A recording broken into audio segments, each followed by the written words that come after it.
Amma immoo kan nuti argannu maalidha? Ejentii ta'uudhaaf keessattuu pilaatfoormicha irratti ani hostii ta'eetu barbaadu jettan ejentii ta'uu dandeessu. Ejentii ta'uudhaafis immoo yaa dirqama waa'ee pilaatfoormichaa hubachuu qabdu. Erga waa'ee pilaatfoormichaa hubadheera ani namoota galmeessee hojjechuu danda'a yoo jettan immoo kallattumaan asirraan ejentii ta'uu dandeessu jechuudha. Namoonni hostii ta'uu hin barbaanne kallattumaan asirraa ejentii ta'uu dandeessu. Ejentii ta'uudhaaf bakka kanarraa ejent rejistireeshin kan jedhu kana isa kana ni tuqxu. Isa dursa garuu liinkichaas jira jechuudha. Isa dursa garuu maal gootu deemtanii lakkoofsa ID keessanii piroofaayilii keessanirraa koppii ni gootu isinittan argisiisa amma. Piroofaayilii keessan erga dhuftaniin booda ID keessan argachuudhaaf kunoo bakka kanarraa ID'n kun jirti. ID kana maal gootu jechuudha koppii ni gootu jechuudha. Isin amma ejentii ta'uu barbaadan koppii gootu. Sana booda maal gootu gara weebsaayitichaatti ni deebitu. Gara weebsaayitichaatti erga deebitaniin booda jala kanarraa kunoo ejensii rejistireeshin kan jedhu kun jira.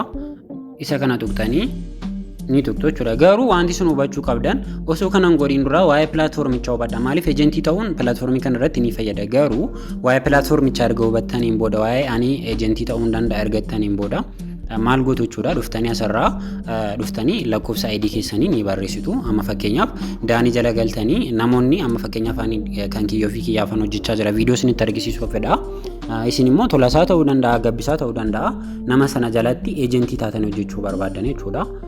Dhufeen amma anas irratti nan barreessaa jechuudha lakkoofsa achirra jiru lakkoofsa ID. Kunoo ergan haala kanaan barreessiin booda maalan godha jechuudha. Bakka kanarraa dhufee tanaan geet kan jedhu jira kuni isa kana jechuudha. Isan tuqa. Yeroon tuqu maal godha koodii na erga. Koodii sana daqiiqa amma koodii ergee jira gara aappii kiyyaa koodii ergee jira. Koodichaan fidee asitti guutaa jechuudha. Koodichas immoo kan argattan aappicharra deemtu. Aappicharra erga deemtaniin booda bakka kanarraa asirraa poo kan jedhu kan immoo isa kana piisa jedhu kana ni tuqtu. Yeroo tuqxan haala kanaan kun fakkeenyaaf naa dhufee jira naan koodiin invitation kood kan jedhu kun system message jedhaan koodiin naa dhufee jira. Isarra deemee tanan kun asitti koodii isaan na ergan kan amma 61 20 67 kana yoon deemeen achirratti guutaa jechuudha. Kun koodii waan akkasii guutama. Ani garuu ammatti ejentii ta'uu waan tan hin barbaanneef submitin jedhu. Isin garuu sana booda maal gootu jechuudha. Submit jettanii ejentii ni taatu jechuudha. Kanaaf kallattumaan asirraan ejentii taatanii jechuudha. Ofii keessaniif ejentii of gootanii jechuudha. Sana booda garuu ejentii erga taatanii namoota galmeessuun namoota hojjechiisuun dirqama waan ta'eef kan osoo hin godhin dura jalqaba waa'ee pilaatfoormichaa osoo sirriitti hubattanii gaariidha. Garuu kallattumaan lakkanii hostii ta'uu hin barbaadu, ejentii ta'uu hin barbaada, namoota qaba, namoota galmeessuu hin danda'a, ejentii ta'ee hojjechuudhaaf humna qaba yoo jettan immoo kallattumaan ejentii taatanillee hojjechuun ni danda'ama jechuudha. Tole amma immoo viidiyoon itti aanee jiru waa'ee pooppoolaayivii maalii kan jedhurra waa'ee pooppoolaayivii kan ibsudha. Isa argachuudhaaf immoo xiqqoo ishee erga gadi deemtaniin booda bakka kanarra jira.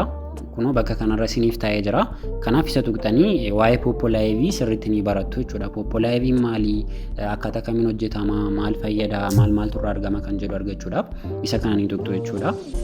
Walitti deebina.